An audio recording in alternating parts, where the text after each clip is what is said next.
This is UX Cake. UX Cake. UX Cake. UX Cake. UX Cake. UX Cake. UX Cake. I'm your host, Lee Allen Arredondo.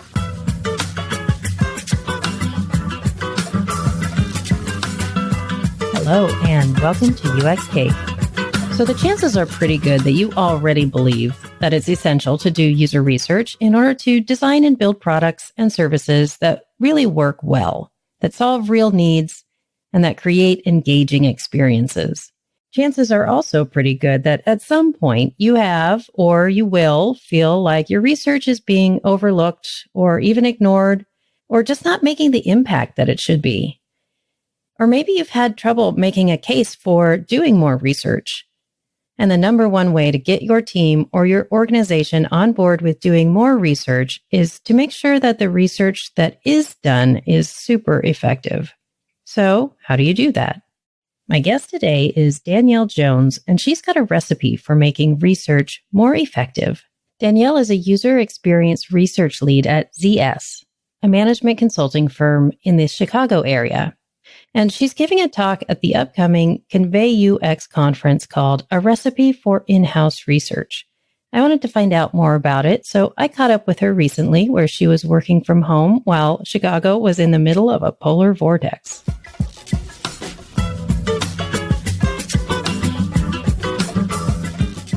Thank you so much, Danielle, for joining me on UX Cake. I'm really excited to talk to you today. Thanks for having me. And I'm very grateful that you're able to connect, even though it's like snowpocalypse or something like that in Chicago. Yeah, we kind of go by Siberia right now. It's bad outside. Well, you are going to be giving a presentation coming up in March at the UX Convey conference, which is happening here in Seattle, where I am. And I was really interested to see the topic of your conversation called A Recipe for UX Research In-House. So let's start out with you kind of telling us a little bit about that. I guess one of the things that made me think about it is I come from both worlds, I guess I would say. I come from the world of in-house now, but I also have done agency. And wherever I am, I kind of feel like the research Highlander. I always like to kind of evaluate and evangelize, bringing research into our process. And it's great in agency life because they kind of expect you to automatically be that expert and know everything that's going on in there because they're like, we're paying you. We want you to know this. But when you're in-house, it's almost like starting all over again and nobody like really respects the work that you do right away. And so you have to build that credibility up. And I was just thinking like, what would I have wanted to know? What would I want to kind of start with to make this easier for somebody else or kind of make these projects go a little bit faster? Because we get the bum rap a lot of the times because we're not one of those like revenue-driven departments. We can't say that it's instantly going to, make this kind of improvement. So people are just kind of spending money on us in-house without perceivably seeing their return on investment. But we do. We offer so much. So I wanted to kind of put that into the spotlight to kind of combat some of those common misperceptions and, what can we do to make our teams like stand out like the rock stars that we are. The name A Recipe brings to mind is the ingredients and direction, right, for something. So is what you are talking about kind of putting together those ingredients and directions for effective research? Yeah, I really was trying to convey it in a way that we don't normally think about. Like, one, I am a cooking show junkie. And I took it a little bit step further and I said, wow, there really is a recipe to this. There's a whole bunch of steps that happen before you ever really get started. And when you start thinking about it and putting it together a little bit more, it's like, I think a lot of the times we get focused on the actual doing and not on the pre and post work that we should be doing or that we just don't think about that we do naturally. So that's kind of why we want to outline those kinds of steps and what are some of the ingredients or tools that make those things successful for you. Give us some examples of those things that often get neglected or overlooked or forgotten about. I'd say one of them is, and I'm going to go straight to one of the big pieces, is highlighting the value of what you've done. And how do we kind of show the research opportunities that your departments and everybody have done and make it relevant for other teams across your organization? So I like to call that saving that recipe for later. because you want to show that, yes, we did do some research here and there are outcomes that kind of happen. And I don't want to repeat the same stuff that somebody else already did. So how do we kind of combat that perception? And that's one of those that I put together in our repositories. And we think about it, we have them all the time. There's asset repositories, there's design repositories, marketing materials. But do we ever really think about keeping one for research, or is it just stuck in the backlog of your documents folder or in somebody's email? But that doesn't do us any good as far as visibility. So how can we bring that out to the organization as a whole? I would also say that thinking about another place is, who's the chef? Like, if we already think about, who are you assigning to do this research? Is this somebody that is working as an ad hoc designer? Are you training other teams? Are you, kind of shadowing somebody else and just giving your guidance and oversight? I think showing that, yeah, you can do that. And that is perfectly valid, but research brings this nice little perspective of just experience across tons of projects and products that you might not normally get. So take advantage of it and show people the expertise that you bring. Yeah. So I want to go back to that first point, the highlighting the value after you've done the research. That's something that I know a lot of people can find challenging, or sometimes it just does forget to be done. But in particular, not just showing the value to like the product team that you're specifically doing this research with or for, but, across the companies. Do you have an example of a way that that value has been shown at a much higher level? Yeah, one of the big pieces was when I started introducing usability testing on actual cadence. And we started off with one of the teams that they brought in research. They brought me in just as a lip service because the designer knew how important it was. And they're just like, we're just going to we're going to do this little study for you just to kind of keep you quiet. And we went ahead and I did the study and I started kind of probing a little deeper because they thought that their product was already finished. And I probed and showed and did usability tests and gave the video archives and everything. Immediately, as soon as we get into this readout with this product manager, his face just starts dropping right in the middle of it. And he's like, oh no, we have to redo this. Because it wasn't as finished as they thought it was, or? Not at all.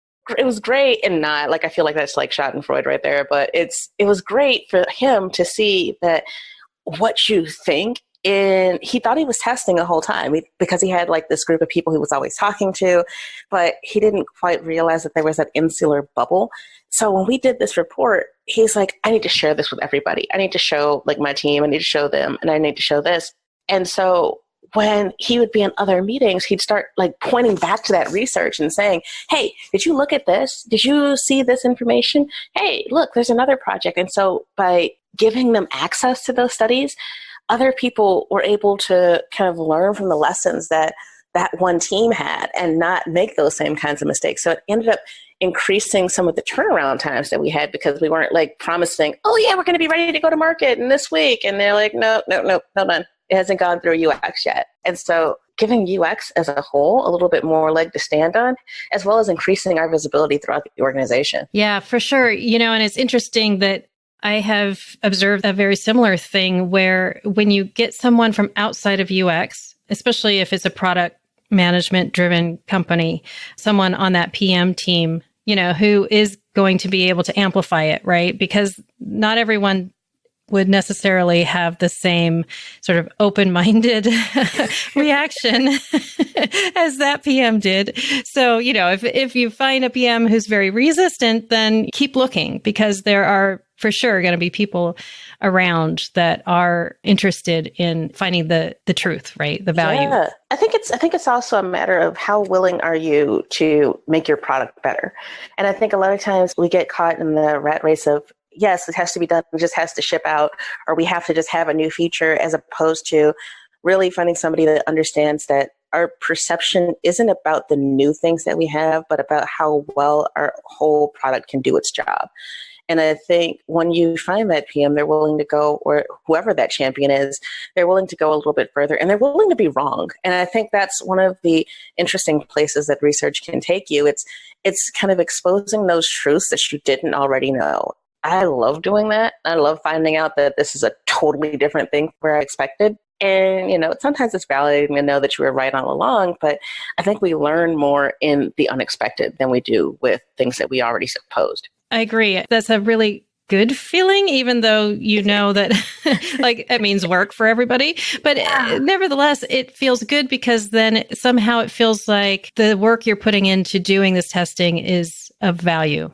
Yeah. It's like we didn't waste our time. We had something to say. Even in the worst test that ever happens ever, you still get something good out of it. And so it proves the value of that process. I'm curious, at a high level, what would you say are the essential ingredients for this recipe? What are some of the things that you must have to get started or to be effective? I would say the top things that you actually have to have are obviously your users. How are you going to do this? And that's one of the things, like get your users. Another one that's more expected, but I would also say another one that we do need is the tasting or the getting your pilots done, because a lot of times we tend to just gloss over this step and we're like, oh, we can just do it. And it's never a great idea to go out without kind of that safety net of that pilot test. And I even like to take it a step further and go with the people on the project just to kind of ease their nerves, because nothing can sabotage you faster than your internal team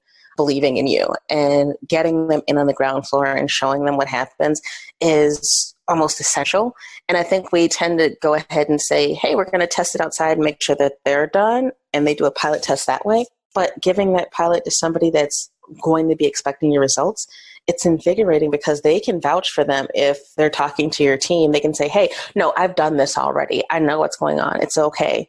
It might feel weird, but it gives you some value. So I think having them as that pilot champion is a good thing, in addition to somebody that's clean. And I would also say the other one is checking to really see if you're done. This is a pre-results, because there's nothing worse, and I've had this happen to me many a time early on, was, hey, here's my results. Well, did you answer this question? Did you answer this question? Well, no, because you didn't tell me to, that was a goal in our initial research, but I can look for it. Oh, and it just makes you look a little bit off. So I like having that collaborative analysis and showing, hey, this is the direction that we're going in. What are your thoughts so far? I'm not going to change the data based on what you're saying, but what I am going to do is look and see if there's any other questions or anything else that I'm not addressing. So that way, when we come back, we're all on the same page. And again, it's that unified front when we're presenting to the larger team as a whole. All three of those were very good points. And I have actually experienced the same thing where you pilot with an internal person and they end up being a champion for the testing that you're doing. Let's talk about effective research. So what are some of the things that you've observed either in others' projects or your own that can reduce the effectiveness of research that's been done? One of the big things that I always see is not being clear on what the goals are or what the active things that you're trying to measure or understand are. And a lot of times it comes in because somebody's changed the direction of the project, or they're looking to answer a different question than it came from when it started. And I think one of the things that we end up with a lot of the time is not having a good place to say, hey, that wasn't an initial point of research, but it's a great tangent. So that's one of the things I like to combat with almost an intake meeting. And I take this from my agency life, where we've sat down with the client and we're getting all of those project points. And I like to bring that into research projects in a more formalized method, just because we don't tend to remember everything that we want to ask, and trying to put that down on paper and then sending it out to the team like afterwards to show them, hey, this is what we're trying to answer during this project. Are we missing anything? Are there any other goals or any other avenues we need to explore? So when we come up with the solution, we're actually coming up with something that's completely valid for you. And I think that's something that's so hard, and it's always a missed opportunity when we don't get that, because it tends to derail us later and the team that's requesting it later. It really kind of impacts us more than them. Yeah, I have found that actually identifying the objectives can be one of the hardest steps in doing research. Have you found that? It really is, because everybody's like, I just wanted it to be better. And I'm like, but what is better? Like, what do you mean by better? In an ideal world, what would that mean? I think I like to ask that question a lot too. Like, what's your ideal goal? What would you ultimately like to see happen with this project? And then we can kind of work backwards from there. Because a lot of people don't know how to identify the objective a lot of the time. They're just trying to measure to a KPI, and we have to help them. Yeah, I'd like to actually dig into that a little bit more because it is one of the biggest difficulties that I've seen when I've taught research and then in just teams that I've worked with, trying to get them to identify their objectives. What are some ways, some other sort of questions that you ask to help people understand that an objective, and we're talking about an objective, not the actual question you're going to ask people, but how do you help your teams understand what an objective is? First of all, I want to know what they think the deliverable is. And I always ask that kind of first. And they're like, oh, we want to test this new thing. And then I kind of work back from, okay, but why is this new item together? Why are you putting this together? And I'd like to say why a lot. I feel like that annoying little kid, that 5-year-old kid that asks every single question all the time. I always want to see what feedback did they get? What feedback have they gotten lately? Or what prompted this project to start? Or what was the initial issue that you may have had? And then trying to get them to verbalize those. And when they say that, we can kind of start to work backwards a little bit and say, okay, well, what was the cause of that? Why was that an issue in the first place? Oh, okay, so are we looking to improve that? Are we looking to change something else? Are we looking to make this because a competitor is doing this?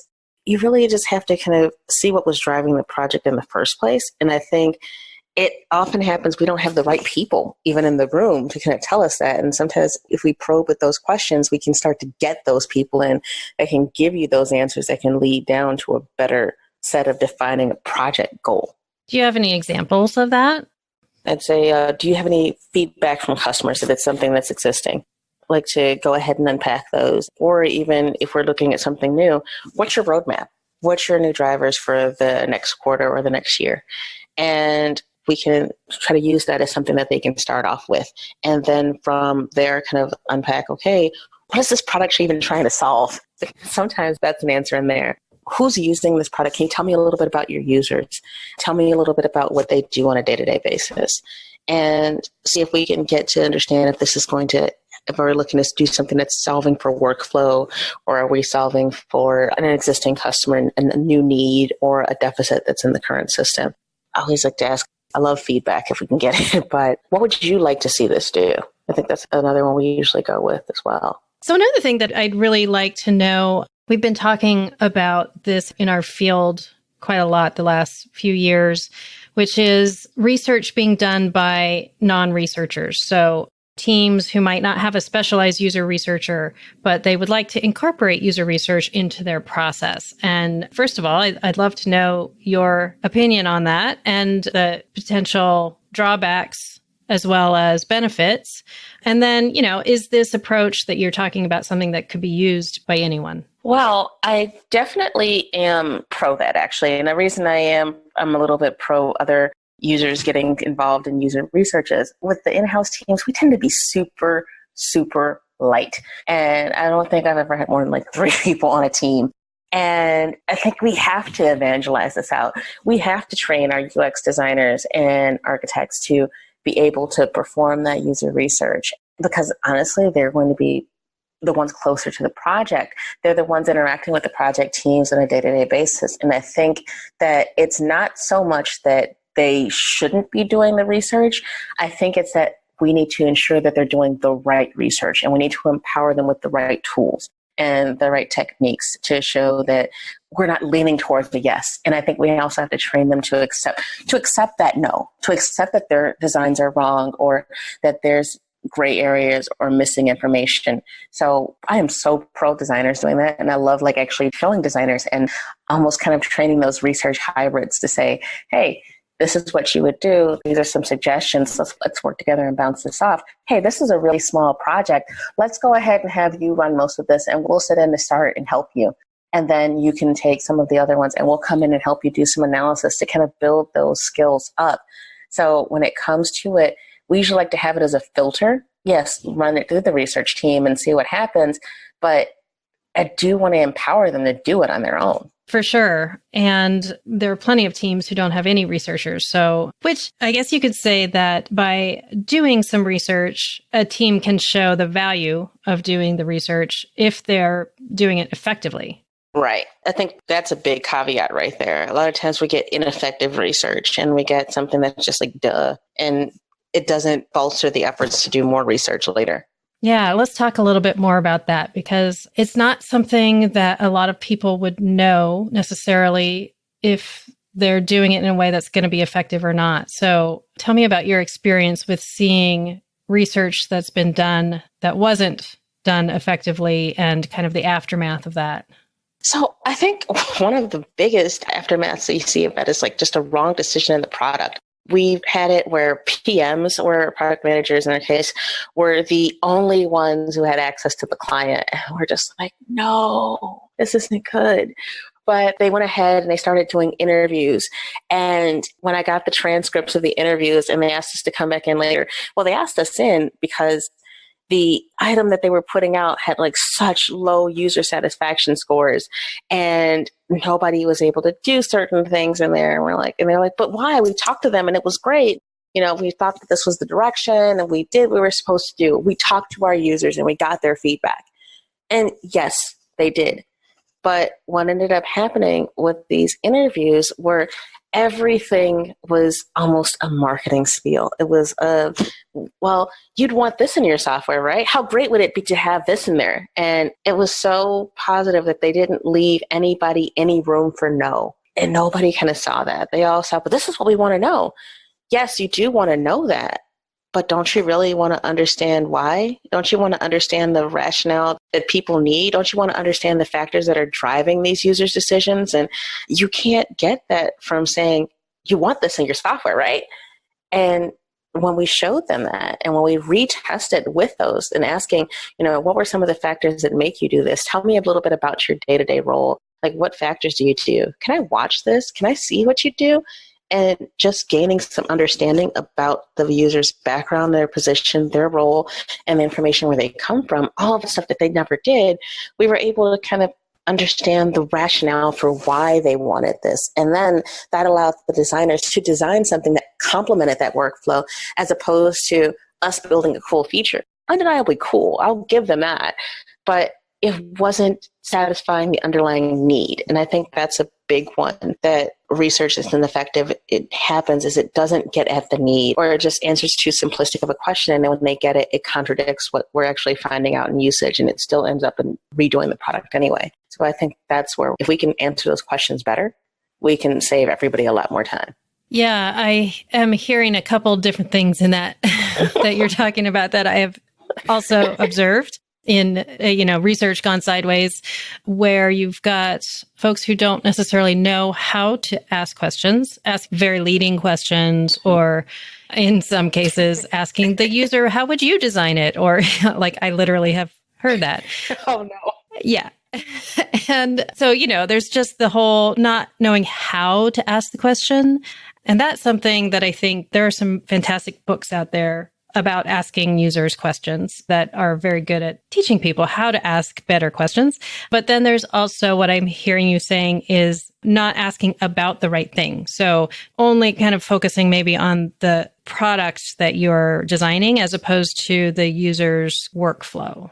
Yeah, that's one of the big ones I usually do see. It's just, you don't understand why, or even testing it effectively is another one that I've seen is, and I think this is one that happens to anybody.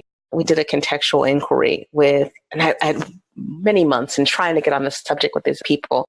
And I bring in some product people and they're like, we want to show you what happens. We want to do this. Here's some resources. Here's some tools. I'm going to give a training on how to ask these questions or how to do this type of research. And they're all like, yeah, we got it.